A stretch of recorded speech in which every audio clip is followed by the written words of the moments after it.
changes and becomes that party, I will not be its propaganda minister. As I've said time and time again throughout the election, I cannot outflank the Democratic Party. There is no reason, there's no way to offer people the policies that they want to hear from the Democrats while the Democrats are spending billions of dollars saying, no, we're against that actually. I can't just sit there and be like, Kamala Harris is anti-war. Trust me, she's amazing. She wants to end all wars, as a matter of fact. And then she goes on the DNC last night and says, I want a lethal military. I want the most lethal military America's ever had. As Commander-in-Chief, I will ensure America always has the strongest, most lethal fighting force in the world. The Democrats are not looking to solve a real problem. They're just looking to market themselves better. That's it. They're looking to market the same dog shit product that they have that people have said no to over and over again. They're looking for new ways to put a new coat of paint, a new shinier coat of paint on the same dookie. And that's not going to work. It's still dookie. It still smells like dookie. It looks like dookie. It's dookie. That's why this is a fruitless endeavor. Casters as the new establishment that helped elect President Trump and saying Kamala 2024 run. But one of the comedians they interviewed is laughing off that idea. Do you feel like you're part of a new establishment that's being created? I don't think I'm part of a new establishment. If the idea is that me and a few comedians have more power than multi-billionaires, huge media institutions, a whole political party apparatus, I just don't think most people are going to buy that. I think it seems like a great way to excuse running an unpopular candidate on a platform that American people weren't sold on. Very interesting. Greg, do you think Democrats are still missing the point? I haven't seen Tim Dillon cook that hard. That's crazy. That's like shocking. That was wild. Joe Rogan was not born in a political lab. He's an original. He's authentic. He's got a brain like you. Like nobody can copy you, Greg. You cannot have a copy of Joe Rogan. No, here's the deal. Democrats should watch the Tim Dillon interview by the CNN reporter, Ellie Reeves, I think, because you'll see two different mindsets, and the reporter is trapped in the. Because you don't watch him. Tim has always said that type of stuff about media and politics. Yeah, I just think it's like weird that he's so aligned with some of the biggest, grossest freaks. That's the only thing. Like, guy who makes a tremendous amount of content around, you know, the philic elite has no issues having Kevin Spacey do the introduction to his fucking Netflix comedy special. Like, that's crazy. I don't understand it. And I know Tim knows who I am. I know. And we are in alignment on a lot of stuff. I just don't get some of the stuff that he does where I'm like, the fuck are you doing? So, Shannon, I mean, the Democrats are thinking that maybe it was their social media presence that didn't win them the elections. But Joe Rogan said they had him until they didn't. And if it's about who's out there shilling for you, the vice president, former vice president, had the biggest stars in all of culture. I mean, when you've got Oprah and Beyonce and all these people showing up for you, if that didn't work, that's not going to solve the problem. There's this Democratic data firm today called Catalyst that put out all of these terrible numbers of what happened to Democrats in the fall. They lost with younger voters, men, voters of color, infrequent voters. They said the results were so bad that for the first time since they've been crunching all this data, that younger, infrequent, and new voters who tend to shift to Democrats, they were at less than 50%. I mean, she's right, by the way. People are going, Oprah. Dude, this is why I laugh whenever dumb like Ethan try to be like, Hassan is the reason why Kamala Harris lost. That is the absolute dumbest position. When dumb like Ethan or any number of different dumb are like, oh, Hassan, are you happy? You caused Kamala Harris to lose. Do they not understand that Taylor Swift endorsed Kamala Harris? Do they think I have more power than Taylor Swift? It's not even just the fact that old media no longer has the same relevance as new media. This is true. New media has a lot more relevance. But the point I was trying to make with my tweet was exactly this, which is that if the multi-billion-dollar apparatus of mainstream media that is slanted towards liberalism cannot carry the Democrats across the finish line, And that does overall have a lot more power and prominence. Legacy media does have a lot more power and prominence than, you know, the podcast orbit or whatever. If they can't do this, why the would a couple podcasters be able to change that? You do, man. Who gives a their political opinion? No, you are deluding yourself. I'm not saying I have no influence. I'm saying that I cannot outflank the Democratic Party's positions. And the very fact that they're out there looking for a liberal Joe Rogan, when in fact Joe Rogan was the liberal Joe Rogan, and they yelled at him for being the liberal Joe Rogan who endorsed Bernie Sanders, and they also yelled at Bernie Sanders, should clue you in on some of the major failures of the party in the way that they communicate. They consistently go in the reactionary slant after elections on issues that they are actually supposed to combat on. They don't know how to fight back on issues like trans issues, for example. They don't know how to actively fight back on like this. The real way to deal with trans issues is to deflect away and recognize it as the distraction that it actually is, the red herring that it actually is. The method is simple. I say it all the time. I told Theo Von this as well when we had that conversation. He was blown away by it, where he's like, I never thought about it like that. When I said your landlord is not a Guatemalan migrant, your boss is not a trans person. These are the real people that are and the real systems that are causing harm in your life. And the Republicans do a very good job of taking all that resentment that you experience on a daily fucking basis, going through the trials and tribulations of being a fucking cog in the machine of capitalism, and they turn around and present much more vulnerable enemies to distract you away from the real problem, the super wealthy and corporations. It's the structural problems that we must clear, but the Democrats never address those structural inequalities and instead play this like incredibly weird role where even when they are defending certain marginalized identities, they do it in this like incredibly cynical fashion where it's just a deflective shield, just like Israel says, you know, you're anti-Semitic if you criticize Israel. Democrats will be like, oh, I guess you're transphobic. I guess you're homophobic. I guess you're racist for hating the Democratic Party. And then you ask them if you're gay or trans or a migrant or related to undocumented migrants. You're like, well, what are you doing for them? They go, shut the fuck up. Shut the fuck up and vote for us. What a stupid way to try and win support. It's insane. For the past couple of decades, they've just simply adopted the framework of you have to vote for us or else the alternative is significantly worse. And while the alternative is significantly worse, more and more people will go, all right, I'm still not voting. Fuck you. And there's nothing you can do about it. All right, let's hear what the Tim Dillon is saying. I ask because Yeah. do you feel like you're part of a new establishment that's being created?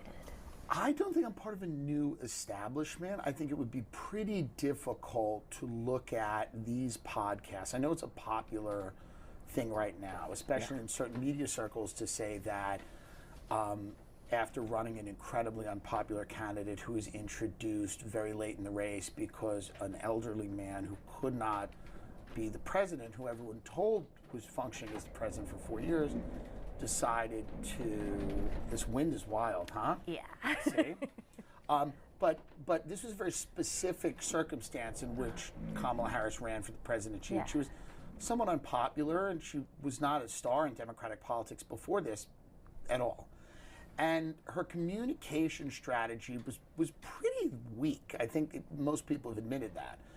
So to hang this defeat all on a few podcasts and to say that they were the problem, I just don't buy the narrative. So I don't think I'm a new establishment. If you weigh, again, a few comedians with podcasts versus all of the people that supported Kamala Harris, you know, Democrat donors, billionaires, big people, if the idea is that me and a few comedians have more power than multi-billionaires, huge media institutions, a whole political party apparatus, I just don't think most people are going to buy that. I think it seems like a great way to excuse running an unpopular candidate on a platform that American people weren't sold on.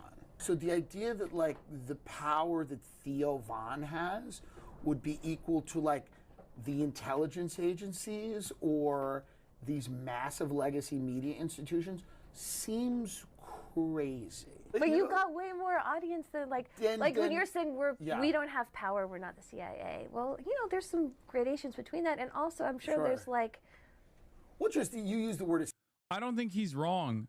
And by the way, he has every opportunity here to puff his chest and flex about the unprecedented amount of influence that he has, just as I do when all these same exact media operations are coming to me being like, oh, you're the left's Joe Rogan, like you're the left's Joe Rogan. But he's not wrong. He's not wrong when he says like, yes, they have influence. Same with myself as well. But like, no one here is a fucking kingmaker, because at the end of the day, you still have to look at the goddamn parties. You have to look at the parties and the policy and the way that they present themselves. It's not just a messaging issue. If every single podcaster here, great example for you. If every single podcaster tomorrow, alongside myself, we all got together. I know all these people. I communicate with all these people. And I somehow got all of them to literally ride for Jill Stein. Do you think Jill Stein makes it out as a third-party candidate? Do you think the entirety of the podcast circle getting together and backing Jill Stein would have actually made Jill Stein win a single fucking state? One state, I'm willing to bet that not a single state would be won by Jill Stein and the Green Party. And we don't even have to entertain this idea. Joe Rogan at his peak, far more powerful and prominent than he is now, endorsed Bernie Sanders. So did I. Did that move the needle? No, it didn't. You cannot outflank the goddamn parties and the message that they're putting out there. Just like no matter how many great policies the Democrats were to even present, if Joe Biden was the guy, it was a bridge too far for many Americans. They were like, nope, he's too old. Another Tim Dillon clip. Okay. All those people who had the left-wing shows like Amy Schumer and Michelle Wolf, Samantha Bee, those have all been canceled. All those shows are canceled. Well, but there'll be new ones. There'll be new ones. I mean, do you not have the faith? Do you think there's going to be no left-wing comedy? I don't see like a little ecosystem or like a galaxy. There's a galaxy. World, there's right? An establishment. There's Rogan, and there's all this stuff. I mean, is Trevor Noah not popular? He does arenas. No, He's an arena comedian. He's one of the most popular comedians in the country. Hassan Minaj, Ronnie Chang. These guys are all left-wing, and they're all really funny, really popular comics who I'm friends with and like. Oh, yeah? Yeah, I don't think this thing's happening. Whatever everyone thinks happening, I don't think it's happening. Yeah, I don't think Tim is wrong on this. I'm not going to lie. I think he's right. No, I don't think he's wrong. There are a ton of, I mean, he's wrong when he says like Trevor Noah is really funny, but that's besides the point. Like, there are incredibly famous left-wing comedians out there. Bill Burr is probably the greatest comedian of our generation, consistent. He is the most left-wing comic out there. What the are we talking about? Is happening. This idea that like left-wing like where are they? Where are they to be found? Where's Amy Schumer? I don't know. She's in her $15 million townhouse in Brooklyn. I think she'll be okay. I will text a few of them and go, people are worried about you. Okay. I think they're okay. The idea that Stav is going to save the Dem Party is just collective cope that comes from the fact that nobody believes that the Dem Party is capable of changing. Yeah, also, people like myself or people like Stavros or even like other comics, for example, I'm not saying I am a comedian, but like media personalities that have a political idea are not going to stand aside and turn around and be like, we love the Dems. Yeah, Amy Schumer's a great example of this because she is a Democratic Party mouthpiece. Ain't nobody gives a about what Amy Schumer has to say about politics. Amy Schumer's not left-wing, but she is definitely a Democrat. I mean, she's literally related to Chuck Schumer. Ironically enough, if their hyper-focus is about getting media prominence, perhaps they should focus on some of the most outspoken media that covers the Democrats in a negative fashion, myself included, and take notes from what our commentary revolves around and then change their policies in that direction. Because I think that would be more impactful for the Democratic Party's future prospects. Because I think people like myself or people like Bill Burr or any number of different fucking like independent media outlets that do criticize the Democratic Party are unironically closer to the people's demands than the fucking DC media bubble that they are invested in. And the polls show this reality. I mean, everybody fucking hates the Republicans, but god damn, they even hate the Democrats more. And the reason why they hate the Democrats is because the Democratic Party's base hates the Democrats. At least the Republicans' base likes the Republicans, but the Dem base doesn't like the Democrats right now. One must ask the question, why? I'm sorry, but if you're getting outflanked by a podcaster that was literally invited to the fucking inauguration on the issue of Israel. You know, I wanted to say something. There's been something that's just been kind of on my heart, and so I feel like I should bring it up. There's a conflict that's been happening in the Middle East. People know about it, between Israel and Palestine and some of the areas over there, the Gaza area they talk about. And I don't know if it feels to me like it's a genocide that's happening. Which is I know everyone wants to fucking brush it aside and say it's not that significant, but definitely a major point of contention for basically every American at this point. Like, if you're getting outflanked by Theo Vaughn, who literally interviewed Donald Trump, played a role in Donald Trump actually humanizing himself, went to the fucking inauguration, what are you doing? Brutal new data for Democrats on the demographic shifts in the 2024 election. They lost ground or failed to improve with every cohort and sub-cohort, with the exception of a 1-point gain among married white women. Spuds are stuffed potatoes, jacketed potatoes. We did it, Joe.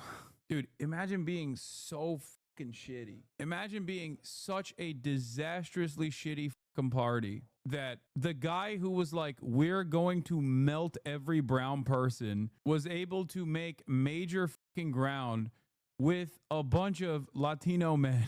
The alternative wasn't like... Why would anybody fucking vote for the Democrats, man? Why? They are just the gayer and more smug and annoying version of the Republican Party. Why would anybody vote for that? It's like the diet soda version for a country that does not care about getting diabetes. One of the funniest things I hear so regularly is stupid ass liberals that still have the audacity to come in here and be like, Kamala Harris would have been better on Gaza. It's like, bitch, she's not even running for president right now. And it's an incredibly popular issue. She's literally not said a single damn thing until Eden Alexander was released. And then she still was like, awful Hamas terrorist piece of shits. Thank God for our big, beautiful, brave president, Donald Trump, releasing Eden Alexander from the treacherous grips of Hamas. He was just a simple boy. She has every opportunity. She's not in politics right now. She has every opportunity. If she was this like bold Israel destroyer that you claim she is, she'd probably be out there at least being like, yeah, this is really fucked up that the Trump administration is doing this genocide. I would have actually done something different if it were up to me. She ain't talking about Trump's deportation policies, partially because she also was advancing that same cause, obviously. Kamala Harris is the Jill Stein of the Democratic Party. It's crazy.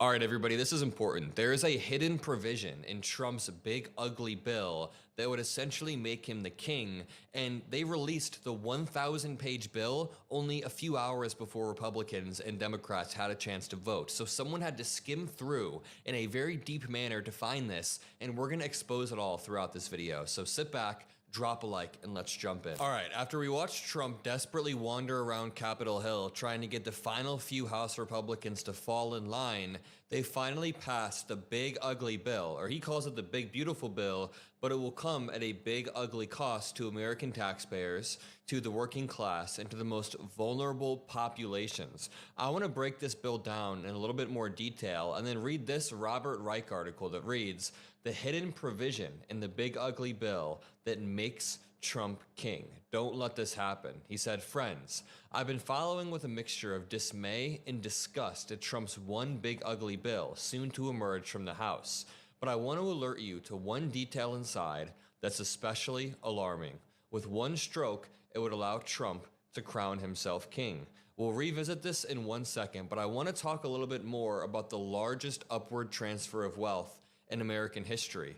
And that's not even a platitude. Genuinely, there's been no bill in the history of America that benefits the rich this much while also hurting the most vulnerable populations. House Republicans voted to advance a bill in the middle of the night at 1 a.m. that would offer lavish tax cuts for the rich while slashing benefits for the poor. If I were scripting a movie with an evil villain, I wouldn't even make the villains this evil. Like, you can't write this. This is insane. House Republicans worked through the night to advance a massive piece of legislation that might, if enacted, carry out the largest upward transfer of wealth in American history. Now, we don't know if the Senate's going to pass this for a few reasons. Number one, the Senate would essentially lose their power. It would make Trump the king over courts and over Congress. We'll visit that in 1 second. But also, this would hurt many constituents in red states, in red districts. So senators who, have represent states that have a lot of vulnerable populations could get voted out. That is not a side effect of the legislation. That is the central purpose of the legislation, the transfer of wealth. The big, beautiful bill would pair huge cuts to food assistance and huge cuts to health insurance for low-income Americans with even larger tax cuts for affluent ones. It's economics 101. When you provide tax cuts to the rich, that is a loss in revenue to help our services continue. You're losing money going into the government, so you have to make up that money somehow. You do that by cutting what Republicans would refer to as quote-unquote handouts, but they're actually just safety nets to allow people to be caught in the safety nets, because America, which should be the best country in the world, should treat our citizens with a little bit of respect. Hakeem Jeffries, the House Minority Leader, warned that the bill's passage would mark the moment Republicans ensured the loss of their majority in the midterm elections. But we have to continue to work to make that happen. Really quickly, if you made it this far in the video, I keep getting comments that say, hey, Adam, I've been watching since 200,000 subs, and I just realized I was not subscribed, but I'm fixing that now. Make sure you scroll down, hit that subscribe button, and let's check out this clip of me talking to Senator Warren about the same bill yesterday. She puts it very cleanly. The very short version is billionaires win, everybody else loses.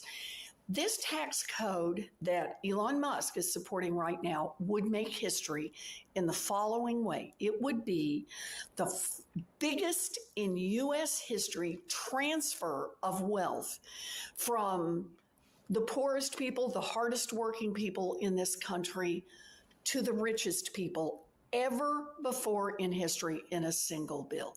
That's what it would do. And here's the short version of it.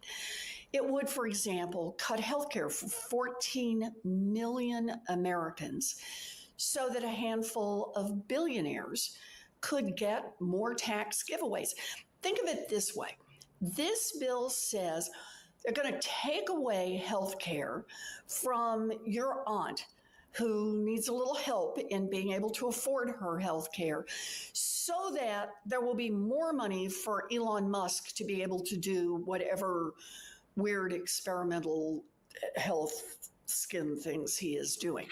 It will let little babies not get the health care they need, so that Mark Zuckerberg can buy another Hawaiian island. It will let your grandma who's in a nursing home, she loses her support and either has to move out on the street or move back into the dining room. Insane. In order for Jeff Bezos to be able to buy his third yacht. Absolutely wild. Again, it's the largest wealth transfer in American history. And just to go to this Robert Reich post really quickly, because I think this one is important, just to run you through some central points without reading the entire post. It says, as you know, Trump has been trying to neuter the courts by ignoring them. The Supreme Court told Trump to facilitate the return of Kilmar Abrego Garcia. Trump essentially thumbed his nose at the court by doing nothing. Lower federal courts have told him to stop deporting migrants. Again, he doesn't follow. Judge James Boasberg issued a temporary restraining order saying that Trump has to stop flying individuals to a prison in El Salvador without due process. Judge Boasberg then found that Trump willfully disregarded his order. What can the courts do in response to Trump's open defiance of judges and justices? The courts have one power to make their order stick: holding federal officials in contempt and enforcing such contempt citations against them. Enforcing a contempt citation means fining or jailing the Trump lawyers who argue before them and possibly invoking contempt all the way up the line to Trump. Boasberg said that if Trump's legal team does not give the dozens of Venezuelan men sent to the Salvadoran prison a chance to legally challenge their removal, which is a habeas petition, he'll begin contempt proceedings against the admin.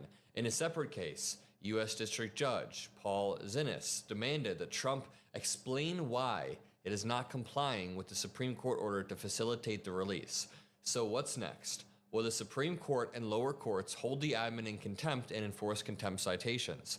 Not if the big ugly bill is enacted. There is one new provision now hidden in the bill. Quote, no court of the United States may use appropriated funds to enforce a contempt citation for failure to comply with an injunction or temporary restraining order if no security was given when the injunction or order was issued. Translated, no federal court may enforce a contempt citation because they won't have access to the mechanisms, the funding.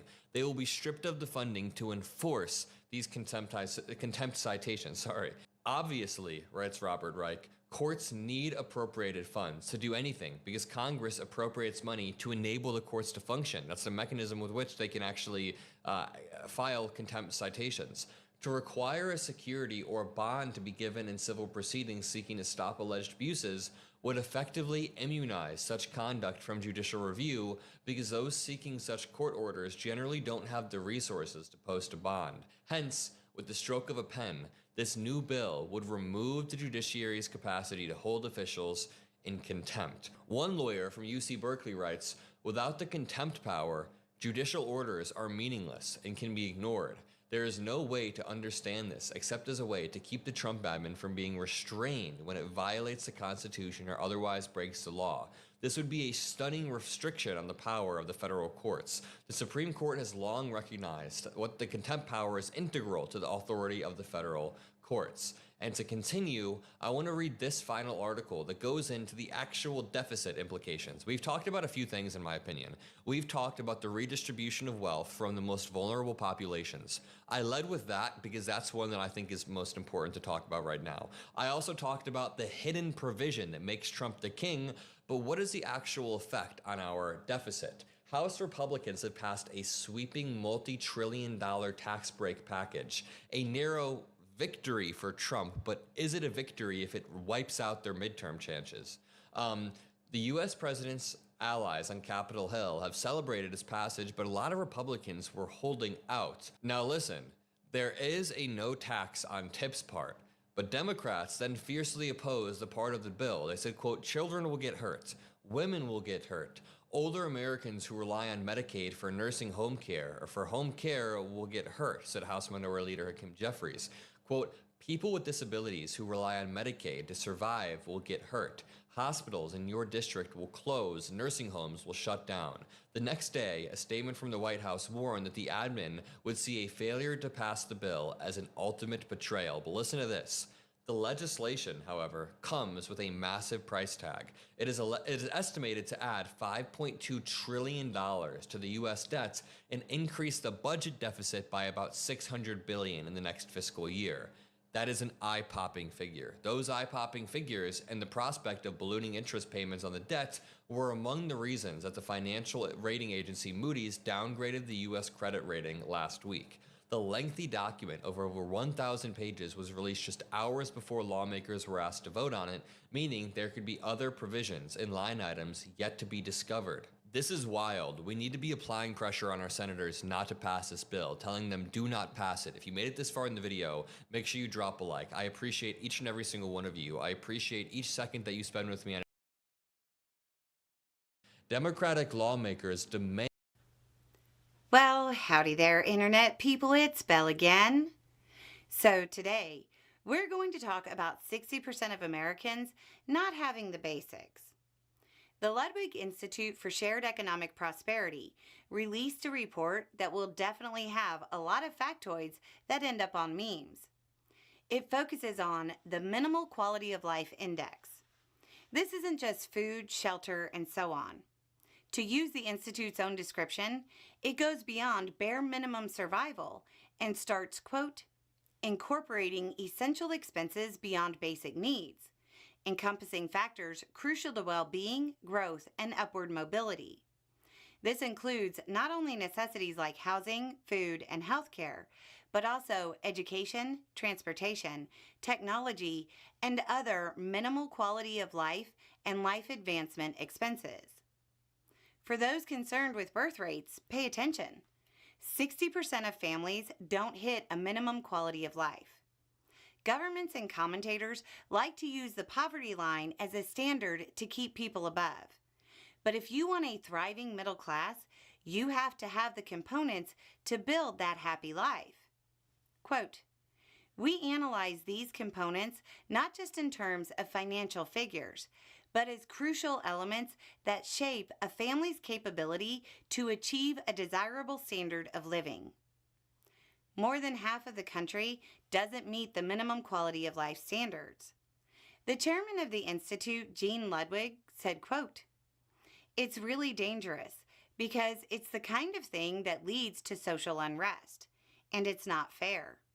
The American dream is not that it's given to you. It's that if you work hard, you have a chance to get ahead and achieve the things in life that you want to achieve. It's not living in a tent, not having to steal." According to the report, which I'll link down below, a couple with 2 children needs to make $120,000 per year to hit the minimum quality of life. That number gives the family a minimum level of housing, healthcare, food, transportation, raising a family, technology, clothing, and basic leisure, which to me looks like having some streaming services. Out of the $120,000, only $581 per year is devoted to leisure. $120,000 for a family of 4 for a minimum quality of life. The median income for a family of 4 in the U.S.? About $80,000. Do you know what the poverty line for a family of 4 in the U.S. is? About $32,000. The goal the government thinks you need to be above is about $90,000 short of a minimum quality life. Again, the links will be down below. Make sure you take a look at their white paper too, so you can see what gets included in the various categories of expenses. It should be pretty enlightening. If you're a weird billionaire bro whining about birth rates, here's your problem.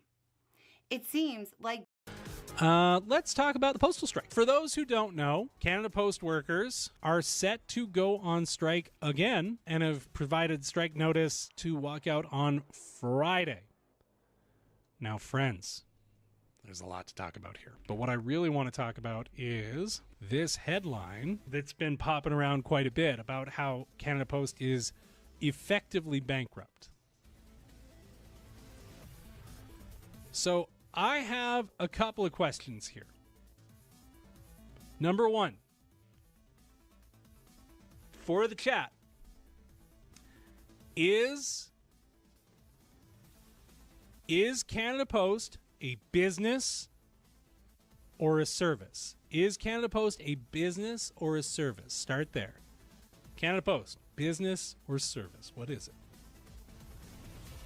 And don't say service business. That's nothing.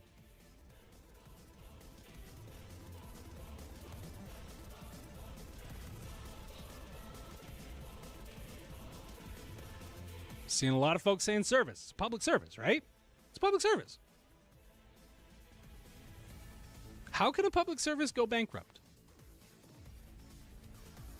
How can a public service go bankrupt? Could the RCMP go bankrupt? Would the government allow that to happen, or would they inject funding? Like, do we look at national healthcare and say, ooh, you know, they need to improve revenues?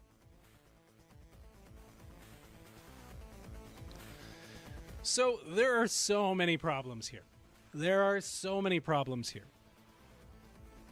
So you're seeing a lot of reports talking about how essentially the Canada Post is out of money.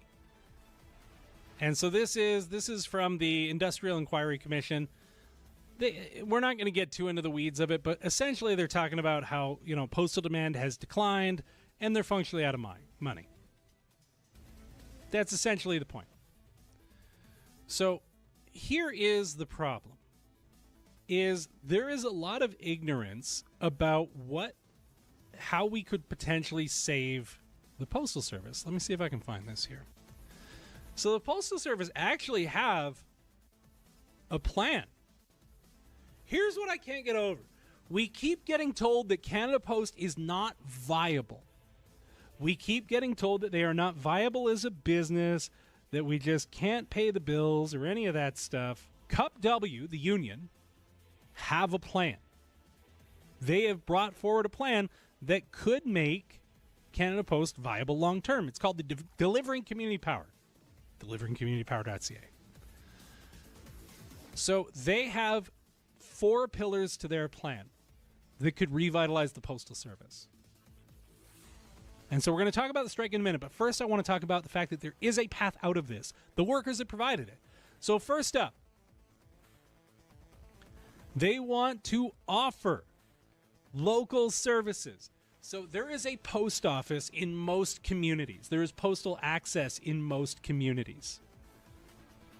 And so how do we leverage that to better serve the public? Well, so this is one of the great ideas. What if Canada Post offered high-speed internet? What if Canada Post offered high-speed internet? They have the means. This could easily be done. So rural internet access is incredibly expensive in a lot of cases. And when we don't have it, people get moved to things like Starlink that have their own security risks. And so they want high-speed internet to be a human right and to deliver it through the post office. Okay? And they could do it within the existing Canada Post Act because they are mandated to adapt to our society's communication needs. But that's not the only good idea. That's not the only good idea. How about affordable food delivery? They want to, we keep talking about basic goods grocers. They used to run the food mail program in the North, the Nutrition North, that would, prior to Nutrition North, that delivered lots of food hampers and things to communities in the North. They also want to bring back food mail, but they also want to use their logistics network to help to connect small towns with affordable groceries and affordable grocery delivery. They already have physical locations in these communities. They can provide this stuff. But we're not done. There's more. How about postal banking? There are a lot of folks in Canada who are severely underserved by the banking industry. Especially in rural areas, it's hard to access postal banking. Now, this one's interesting because it is kind of happening, but it kind of isn't. Because you can now get a Canada Post My Money account, which is kind of postal banking in the strictest sense. When you look on this page, what is the obvious problem? When you look on this page, what is the obvious problem?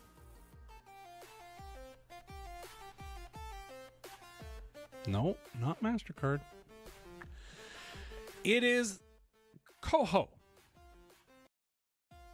So Koho appears to be a private financial institution.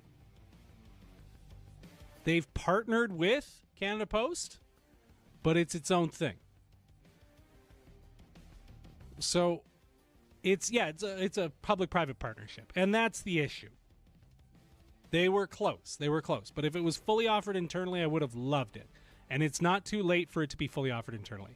Now, okay, Northern Nick, it's very possible Koho is a good business. I don't know the first thing about Koho. It is entirely possible that they are a good business. I would prefer it be done through the Canada Post entirely without third-party involvement. Right? There doesn't need to be a layer pulling off profit for corporations. We still haven't gotten to my favorite service that Canada Post wants to offer, that Cup W wants to offer. Elder check-ins. Now, this would be opt-in, to be clear. This would be opt-in for communities to tell families, or for communities to tell the post office, or for families to tell the post office, hey, can you pop in and check on grandma? They are already on the ground in the communities. This could save lives, and this could improve quality of